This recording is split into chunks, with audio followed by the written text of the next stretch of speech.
What is going on, guys? My name is Cosmo vs. Goku, and welcome to our 4th ever Journeyman Abridged cast interview. Today, I'm joined by the voice of Madara Uchiha, Black Zetsu, Matt Ishida, and so many more, Bane. Now, before we get started, these interviews are only available in part on YouTube. However, the full interview can be heard exclusively on our Patreon page, over at patreon.com/Journeyman Abridged. Let's get started. How are you doing today? Yeah, not half bad. Yourself? Oh, you know, same old, same old. It was stupidly, disgustingly humid today, so I was just kind of dying in my study while working. Yeah, it's one of the reasons I wouldn't move there. Fuck the humidity. Yeah. Yesterday was nearly 40, tomorrow's going to be nearly 40, today was only meant to be 23, so, yeah, it is what it is. It's the first proper hot streak we've had all summer. And for those that don't know, we're of course based in Australia, so our summer is December to February, not May to September or something crazy. I don't know.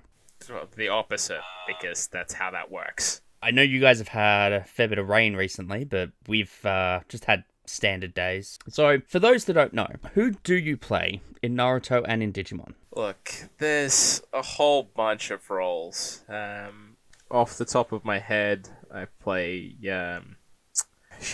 Gomamon!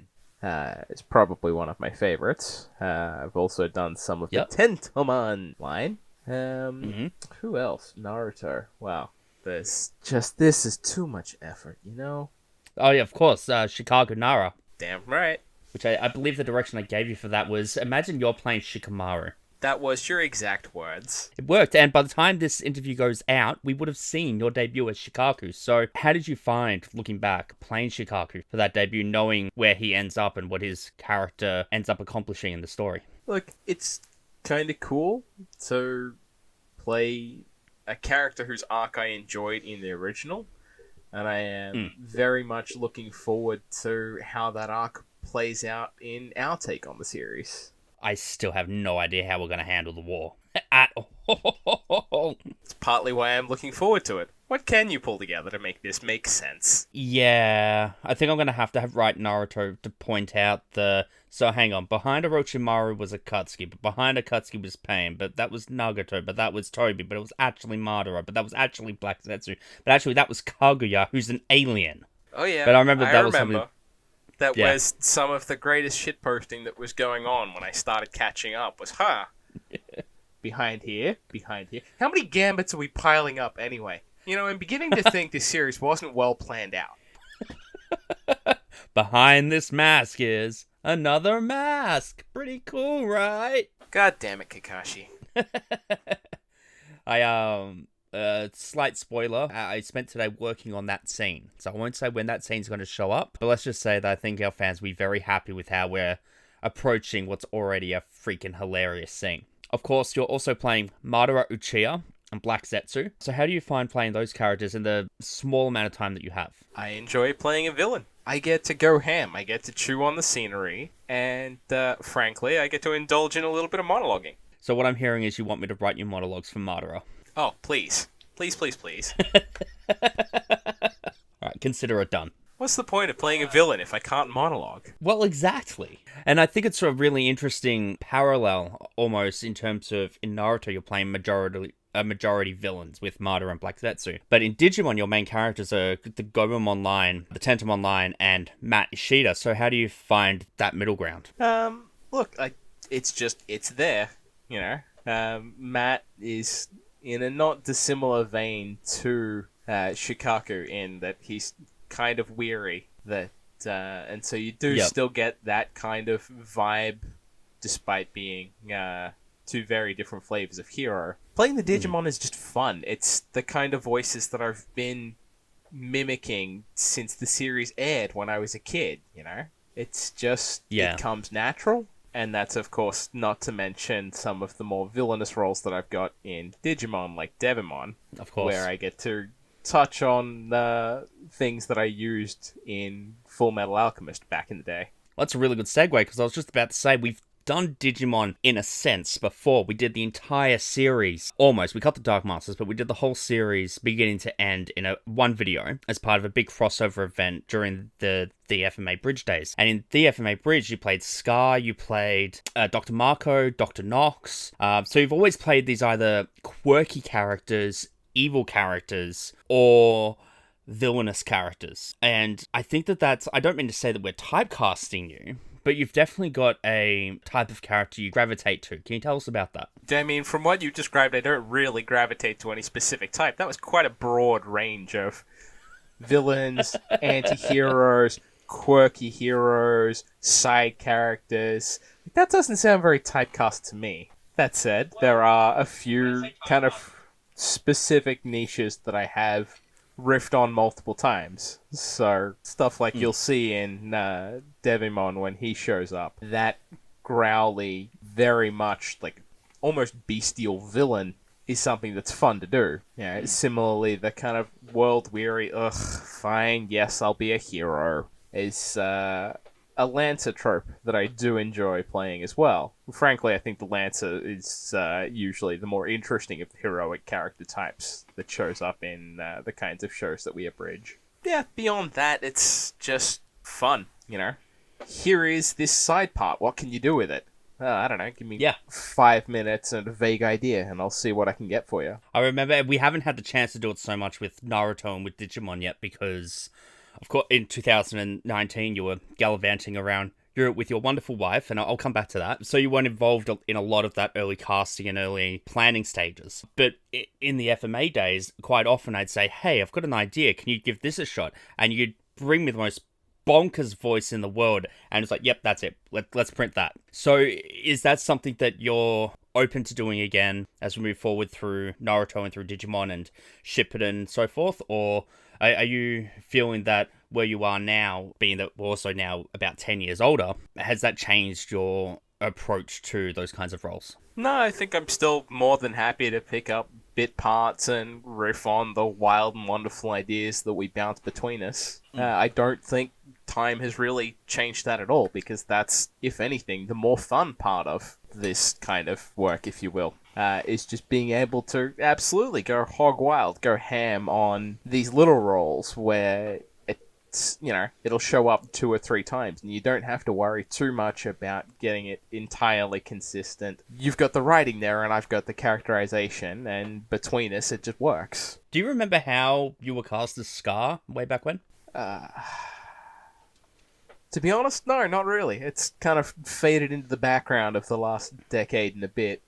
I remember certainly that it came through a set of mutual friends that were involved in the project at the time, but beyond that... Well, you're not wrong. That is exactly how it happened. Some mutual friends of ours at the time put me in contact with you, and you called me while they were down for a convention. I was in their hotel room, we were just shooting the shit. You called, and I basically cast you as Scar on the spot. So it's so funny how things can turn out, even all these years later. That was one of the early Sydney Supernovas, wasn't it, if memory serves? Was it Sydney? No, I think they were down for Armageddon when Bernie and a few other Rooster Teeth people were out. Shit. That's a blast from the past. I haven't thought about them in forever. Yeah, well, I won't say anything about Rooster Teeth. I'll leave that. Suffice to say, a lot's happened there over the years. Yeah. And let's just say I don't really want to get involved in that discourse.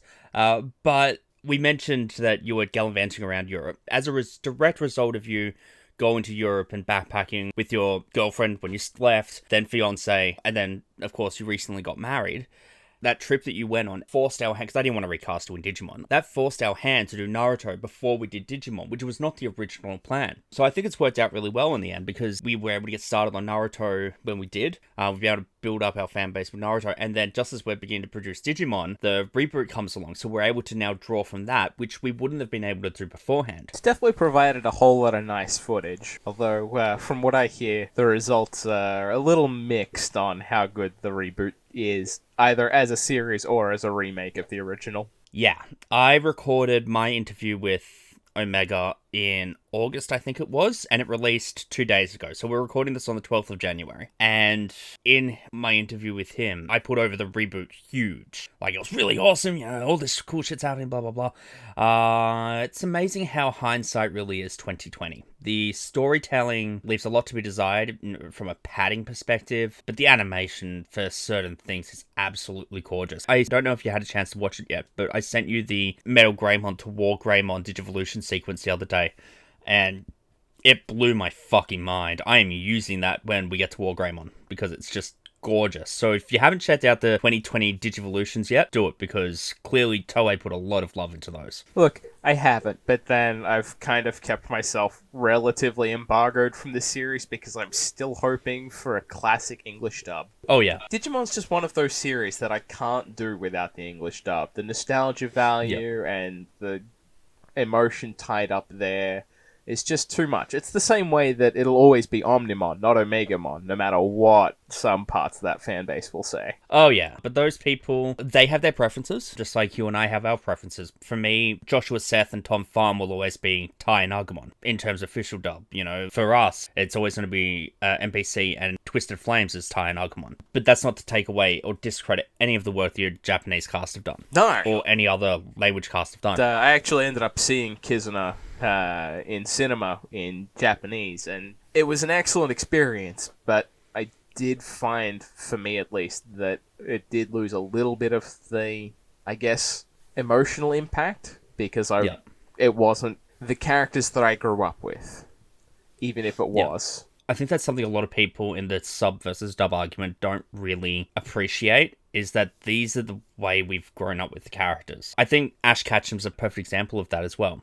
Veronica Taylor, we grew up with, and his current voice actor in America, she's great. She's grown into the role, she's really made it her own, but Veronica Taylor will always be my Ash Ketchum. Yeah, the other thing that I find with Pokemon is the shift from a shonen battle series to Pokemon Slice of Life throws me a bit. If anything, it's actually the art style shift that I can't really get behind. Yep. And it does work, and it's great, and there's some fantastic stuff they've done with the series, but it, again, just doesn't hit the same as the classic 90s versions. Oh, I completely agree. When I first saw the art for Sun and Moon and saw Ash's design, I was, this isn't a word you'll ever really hear me use in daily conversation, but I was severely disappointed, because he really looked like he was beginning to be aged up in a character model, and then suddenly we're looking at a 10-year-old boy again. And the fact that Professor Kukui has had a kid, and Ash is still 10 years old, and he was 10 when he got to Alola.